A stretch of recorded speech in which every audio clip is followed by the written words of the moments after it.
우리가 예수를 믿는다는 것, 구원을 받았다는 것은 세상 가운데서 이제 하나님이 구별하여 주시고 선택하여 주셔서 하나님의 자녀로 삼아 주셨다는 것을 말씀하는 것입니다.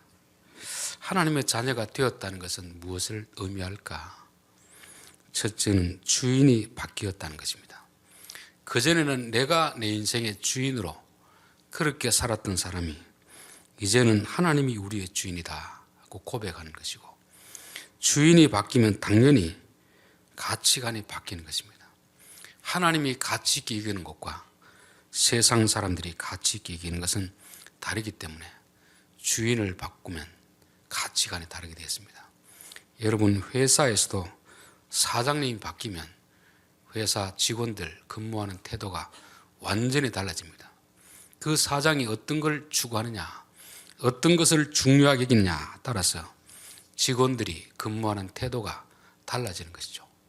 그래서 예수 믿는다는 것은 단순히 교회당 안에 들어오는 것을 말하는 것이 아니라 이제부터는 주인을 바꾸어서 내가 주인으로 된 삶을 살다가 예수님을 주인으로 모시는 삶을 살아야 되고, 그 전까지는 세상 가치관을 따라 살다가 이제부터는 하나님 나라의 가치관을 따라 살아야 된다는 것을 말씀하고 있습니다. 출애굽기 19장 5절에 보면 세계가 다 내게 속하였나니 너희가 내 말을 듣고 내 언약을 지키면 너희는 모든 민족 중에서 내 특별한 소유가 되겠고, 하나님이 애굽에서 건져내놓고 나서 그들과 계약을 맺는 거죠. 이제부터는 내가 너희를 구원했으니까 너희는 내 말을 들으라. 세상 사람들의 말을 듣지 않고 내가 하는 말을 들으면 너희는 나의 특별한 소유가 되겠다, 그렇게 말씀하셨습니다. 고린도후서 5장 15절에 보면 그가 모든 사람을 대신하여 죽으심은 살아있는 자들 하여금 다시는 그들 자신을 위하여 살지 않고, 예수 믿기 전에는 자기가 주인이기 때문에 자기를 위해 사는 것입니다. 이제부터는 오직 그를 대신하여 죽었다가 다시 살아나신 이를 위하여 살게 하려니라. 예수님이 구원은 공짜로 시켜주는데 구원을 시켜주는 목적이 있습니다. 이제부터는 너 자신을 위해 살지 말고 나를 위해서 살아다오, 그런 목적을 가지고 우리를 구원시키는 것입니다. 즉 주인이 바뀌는 삶을 말하는 거죠. 그러면서 16절에 그러므로 우리가 이제부터는 어떤 사람도 육신을 따라 알지 아니하노라. 주인이 바뀌었기 때문에 세상의 가치관을 따라서 사람을 보거나 세상을 보지 않는다는 것입니다. 주인이 바뀌면 당연히 주인이 중요하게 여기는 주인의 가치관을 따라 살아야 되기 때문에 그렇습니다. 그러므로 누구든지 그리스도 예수 안에 있으면 새로운 피조물이라. 예수를 믿는 사람들이 하나님의 가치관 안에 머물고 있으면 그때 비로소 새로운 피조물이 된다는 것입니다. 그래서 로마서 12장 2절에도 너희는 이 세대를 본받지 말고, 이 세대 사람들이 가지고 있는 그 가치관을 따라 살지 말라는 것입니다. 오늘 읽은 본문은 하나님이 사울을 버리시고 다윗을 왕으로 뽑을 때 이새의 집에 가서 사무엘에게 기름을 부어라 그랬습니다. 첫째를 보니까 그만 눈에 확 뒤집힌 거죠. 이야, 이렇게 키가 크고 이렇게 늘씬하고 얼굴이 잘생긴 사람이 있는가 싶어서 기름을 부어서 왕으로 세우려고 할 때 하나님이 스톱, 나 사람 외모 보는 거 아니다. 사무엘로 한 번 실패했으면 되었지 왜 두 번 실패하려고 하느냐. 사울을 세울 때 그 기준을 가지고 세웠거든요. 그러니까 사울이 그렇게 세움받고 나서 2년 만에 하나님 앞에 버림받는 거 아닙니까? 너 또다시 그런 실패를 반복할래? 이제는 그 기준으로 보지 마라. 내가 보는 것은 외모가 아니고 그 중심이다 하는 것입니다. 이것을 원뜻으로 해석하면 사람은 눈으로 사람을 보지만 나는 심장으로 사람을 본다. 눈으로 보면 눈에 보이는 것밖에 안 보이잖아요. 그 사람 외모, 얼굴, 배경, 학력, 눈으로밖에 보는 그 수준밖에 못 보는 것입니다. 심장으로 본다는 것은 마음으로 본다는 거거든요. 마음으로 마음을 보는 것입니다. 여러분, 사람들과 만나보면 마음이 통하는 사람이 있고 마음이 통하지 않는 사람이 있습니다. 그것은 어떻게 알겠습니까? 깊은 대화를 나눠보면 그 마음의 생각이 어떤지, 그 사람의 믿음이 어떤지, 그 사람의 가치관이 어떤지 그렇게 본다는 것입니다. 그래서 사람들은 이력서를 보고 사람 뽑지만 하나님은 이력서를 보고 뽑지 않습니다. 그 사람의 마음 중심에 어떤 생각을 가지고 있는가, 어떤 생각, 믿음의 생각을 가지고 있는가, 여전히 세상적 가치관을 가지고 있는가를 보는 것입니다. 그래서 구원받은 사람들이 가나안 땅에 가기 전에 정탐꾼을 12명을 선택했습니다.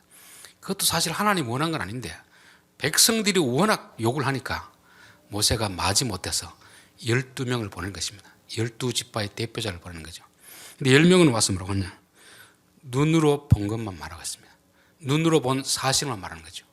그런다 2명은 눈으로 본 것을 말하는 것이 아니고 믿음의 눈을 떠가지고 하나님의 말씀으로 그 세상을 보는 것입니다. 내가 너희들에게 이 땅을 주겠다고 하니까 하나님과 그 사람들을 보는 거죠. 하나님과 그 사람의 전쟁으로 보는 것입니다. 믿음이 없는 사람들은 눈으로만 보니까 자기들과 그 사람 보니까 우리는 그들에 비하면 메뚜기다 하고 보는 것입니다. 그러니까 눈으로 보는 거하고 마음으로 보는 것은 이렇게 차이가 난다는 것입니다.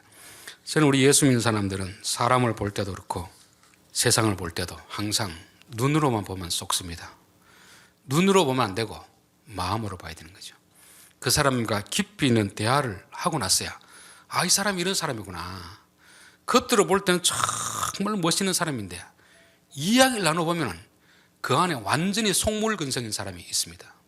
겉으로 보기엔 별 볼품이 없는 사람인데 이야기를 나눠보면 사람이 참 심지가 굳은 사람이 있습니다.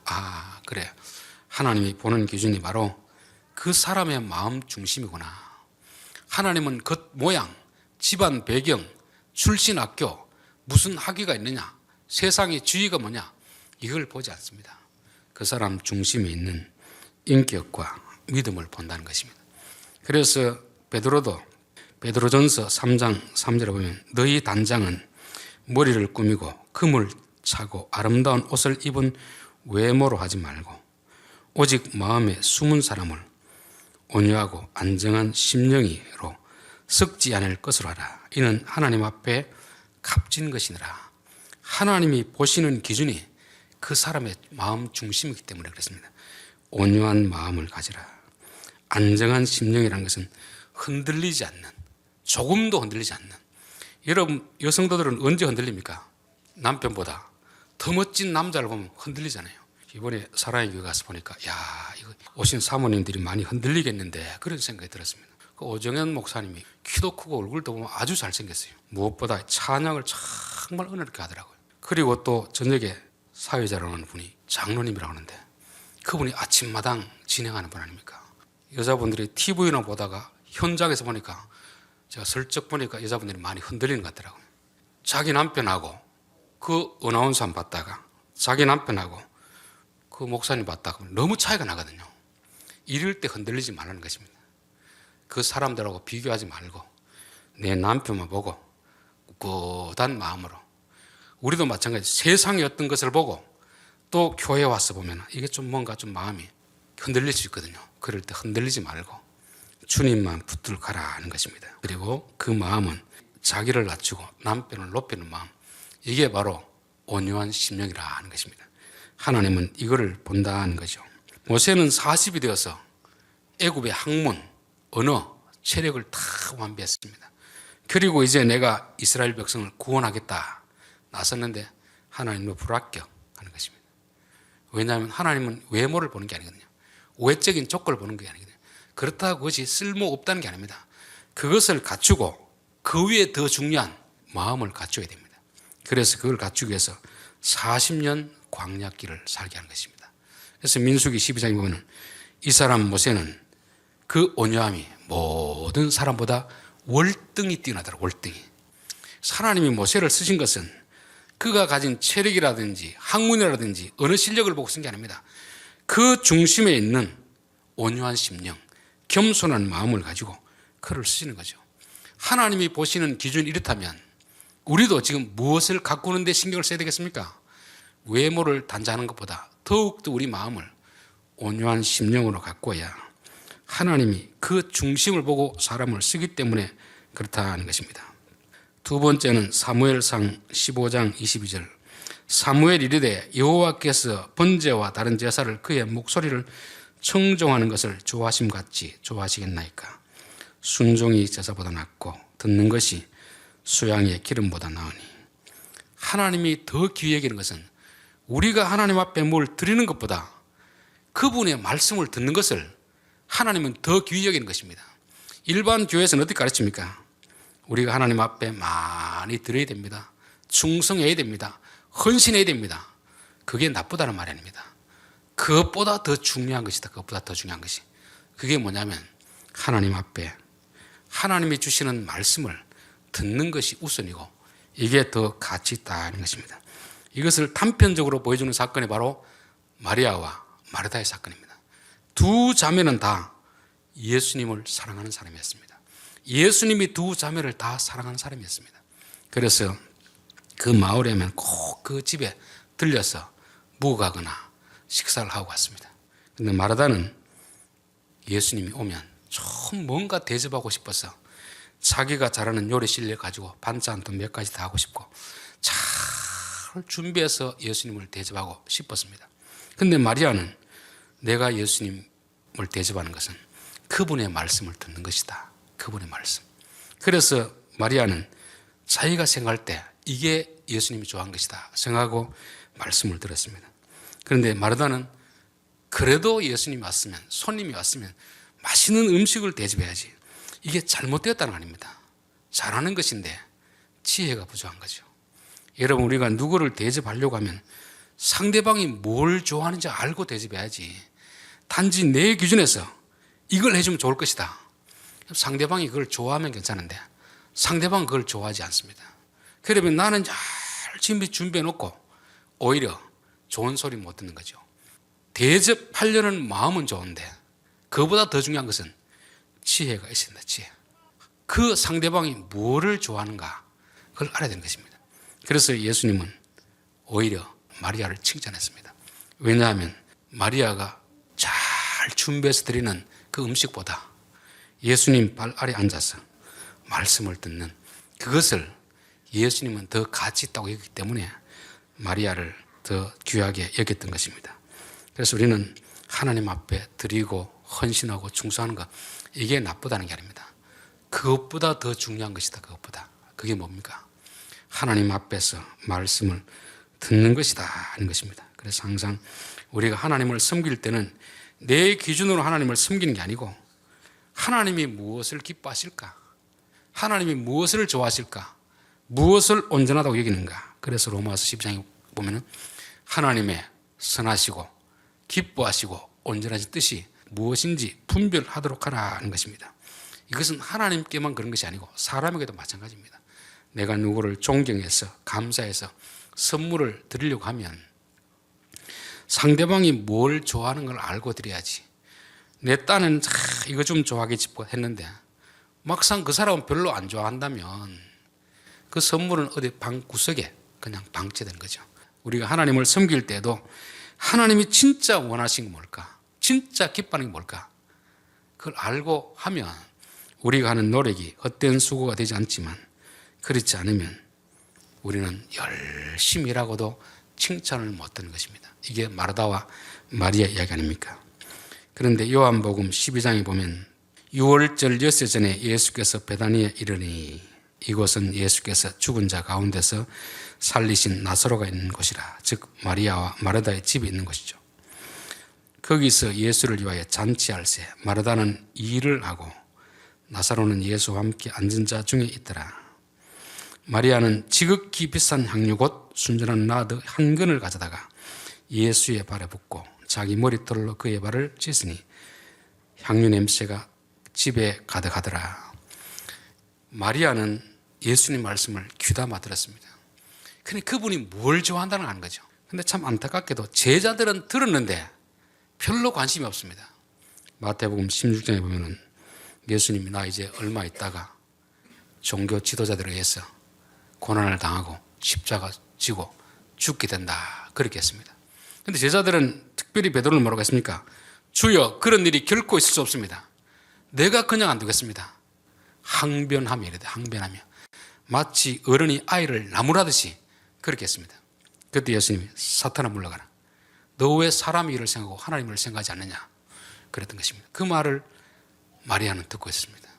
그래서 이제 때가 다 됐을 때, 이 때가 지나면 예수님이 십자가에 돌아가시겠구나. 그래서 자기 항유병을 끼워서 예수님 발에 붓는 것입니다. 그래서 예수님, 제자들은 이 비싼 걸 왜 이렇게 낭비하느냐? 그럴 때 가만해둬라. 마리아는 내 장례를 준비하는 일이라 했습니다. 제자들보다 훨씬 뛰어나지 않습니까? 제자들은 예수님을 따라다녔음에도 불구하고 예수님이 이제 얼마 있지 않으면 십자가에 달려 돌아가신다고 함에도 불구하고 여전히 엉뚱한 소리만 하고 있는데, 마리아는 예수님 말씀을 귀담아 들었고 이제 때가 되었어. 여기서 내가 때를 놓치면 더 이상 이분을 섬길 수 없다는 걸 알고 정말 시집갈 미천으로 모아둔 그 비싼 향유를 깨어가지고 예수님의 발을 씻겨주는 것입니다. 저는 이것이 진짜 충성이고 헌신이라고 합니다.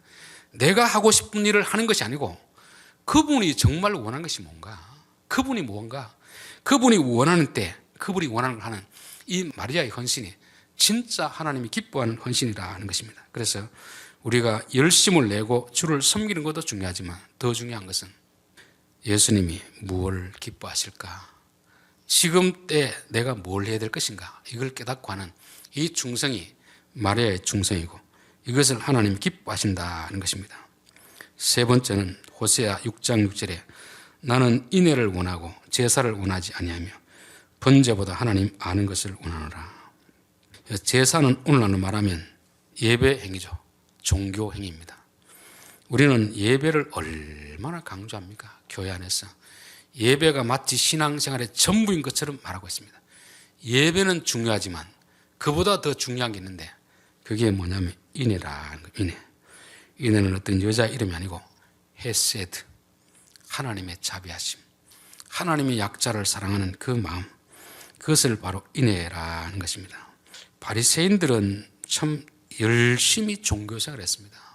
남들보다 더 철저하게 예배를 드렸고 더 철저하게 헌금생활을 했고 더 철저하게 종교생활을 했습니다. 기도도 남들보다 더 많이 했습니다. 헌신도 더 많이 했습니다. 이런 모든 것은 종교 행위입니다. 행위. 그런데 이 행위를 통해서 하나님이 목적하는 바가 뭐냐면 하나님의 자비하심을, 하나님의 의를 이루고 있느냐, 그것을 물으신 것입니다.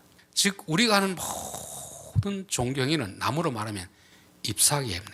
잎이 무성하면 반드시 잎은 뭘 위해서 존재하는 겁니까? 그 나무의 열매를 맺고 열매를 익히는데 그 나무가 영양분을 다 받아가 잎으로 열매를 줘야 되거든요. 그런데 종교 행위만 하는 사람들은 잎은 무성한데 열매는 없는 그것을 말씀하고 있는 것입니다. 그래서 저는 교회 안에서 하루에 기도를 몇 시간 한다, 헌금을 얼마나 한다, 선교지에 교회를 세웠다, 내가 40일 금식을 몇 번 했다, 이런 것을 자랑하는 사람들은 대단히 조심해야 되고 합니다. 그건 하나의 수단이거든요. 수단을 통해서 이루어야 될 것이 뭐냐면 하나님의 자비하심입니다. 약자들을 볼 때 불쌍히 여기는 마음, 그렇게 돼야 되는데 바리새인들은 그렇게 열심히 해놓고 결국 종교행위가 자기 의를 나타내는 자기 의.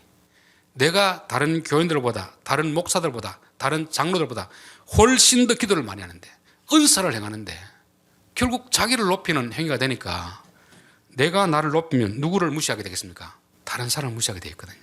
하나님은 그런 것은 열매 없는 무화과 나무 같다. 그래서 마가복음 11장에 보면 제자들 보는 앞에서 잎은 무성한데 열매가 없는 나무를 저주해 버립니다. 그리고 나서 성전에 들어가서 성전을 다 뒤집어 엎어버린 거죠. 그게 바로 유대 종교였습니다. 유대 종교, 바리새인들이었습니다. 종교 행위는 참 많은데 하나님이 그 행위를 통해서 요구하는 사랑도 없고 자비도 없는 것입니다. 그래서 오늘날 현대 교회가 혹시 이쪽으로 가고 있는 거 아닌가? 교회 안에 열심히 있는 사람들이, 충성하는 사람들이, 기도를 많이 하는 사람들이, 헌금을 많이 하는 사람들이, 그게 자기 교만이 되어서 하지 않는 사람들을 혹시나 무시하고 있다면 하나님 앞에 큰 죄를 짓고 있는 것입니다. 왜 하나님이 무화과 나무를 저주하겠습니까? 열매를 바라시는데 잎만 무성하게 하늘로부터 은혜를 받아가지고 자기 살만 찌우는 거죠. 자기 얼마 높이는 거죠. 하나님이 열매를 만들어가지고 열매를 다른 사람이 먹도록 해야 되는데 그렇게 하지 못하는 그 현실을 보면서 이 사람들이 참 열심히 하는데 그 방향이 하나님의 사랑을 나타내는 쪽으로 가지 않구나, 자기를 사랑하는 쪽으로 나타가는구나. 이거는 정반대의 길로 가고 있는 것입니다. 자, 오늘 부자 청년의 이야기도 마찬가지입니다. 여러분, 마태복음 20장은 포도원 주인과 품꾼의 이야기입니다. 이게 어디서 나왔냐면 바로 부자 청년의 이야기에서 나오는 것입니다. 부자 청년의 이야기. 부자 청년이 예수님을 찾아왔어요. 예수님, 어떻게 하면 영생을 얻겠습니까? 이는 자기가 뭘 해서 영생을 얻으려고 하는 것이죠. 계명을 지켜라. 계명 다 지켰습니다. 그래, 너의 재산을 팔아서 가난한 자들에게 주라니까 하지 못하는 것입니다. 즉 계명을 지키는 자체가 목적이 아니고 계명을 지킴으로 인해서 결국 하나님이 도달하고 싶은 지점은 가난한 자를 사랑하는 것입니다. 약자를 돕는 것이죠. 이게 헤세드, 하나님의 자비하심이고 신약으로 말하면 하나님의 의가 되는 것입니다. 하나님의 의를 행하지 못하는데 너가 지킨 모든 종교 행위들은 열매 없는 잎사귀에 불과한 것이다. 그래서 그걸 팔고 나서 나를 따라오니까 못하는 것입니다. 그러면서 쭉 이야기 이어나서 뭐라고 합니까? 그러나 먼저 된 자로서 나중되고 나중된 자로서 먼저 될 자가 많으리라. 세상은 먼저 된 자가 먼저 되고 나중된 자가 나중되는 것이 이게 세상의 가치관입니다. 하나님 나라의 가치관은 그와 같지 않다. 그거를 말씀하시면서 이 뜻을 설명하기 위해서 뭐가 있냐면 바로 포도원 주인의 비유가 있는 것입니다. 아침부터 나와서 일한 사람, 제일 나중에 일한 사람. 아침부터 일한 사람이 훨씬 더 일을 많이 했죠. 제일 나중에 불려온 사람들은 아마 일을 1시간 정도 했을 것입니다. 근데 왜 제일 나중에 불려왔느냐? 주인이 만약에 사람들을 불러와서 일을 시키려고 했다면 처음부터 아침에 많은 사람을 불러오지 처음에 조금씩 이렇게 불러오지 않습니다. 여러분, 농사를 지어보면 이 적과를 할 때 이 정도 평수 같으면 하루에 몇 명의 손이 필요한지 압니까 모릅니까? 계산이 나오잖아요. 그럼 처음부터 이 정도 하루에 하려고 하면 몇 명을 불러다가 일을 쓰는 거지 1명, 2명 이렇게 찔끔찔끔 불러쓰지 않습니다. 이 사람은 일을 시키려고 부르는 것이 아닙니다. 돈을 주려고 부르는 것이죠. 그래서 제일 이른 아침에 불림받은 사람은 아마 신체적 조건이 제일 건강한 사람들입니다.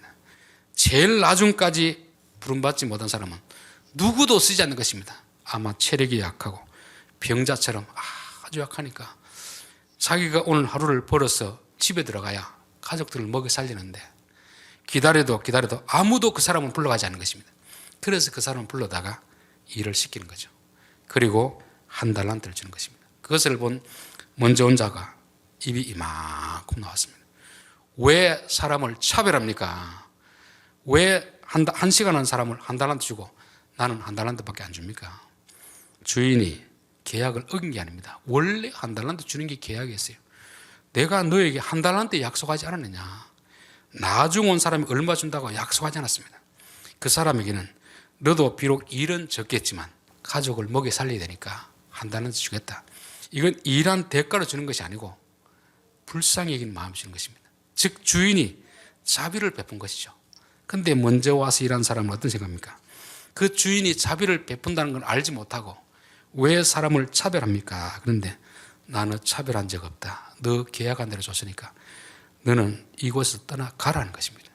하나님의 가치관을 모르고 자기 가치관을 가지고 자꾸 이렇게 판단하는 사람들을 내가 쫓아버린 것입니다. 너는 이 자리에 있을 자격이 없다. 일한 만큼 돈이나 받아서 가라는 것입니다. 이게 탕자의 형의 이야기고 바리새인들의 이야기고 오늘날 교회 안의 이야기인 것입니다. 우리가 열심히 할수록 약자를 무시하는 경향이 있습니다. 하나님이 약자에게 은혜를 베풀면 왜 하나님 그 사람에게 이렇게 대해줍니까? 이런 시기하는 마음, 이것이 바로 하나님의 기준을 모르는 것입니다.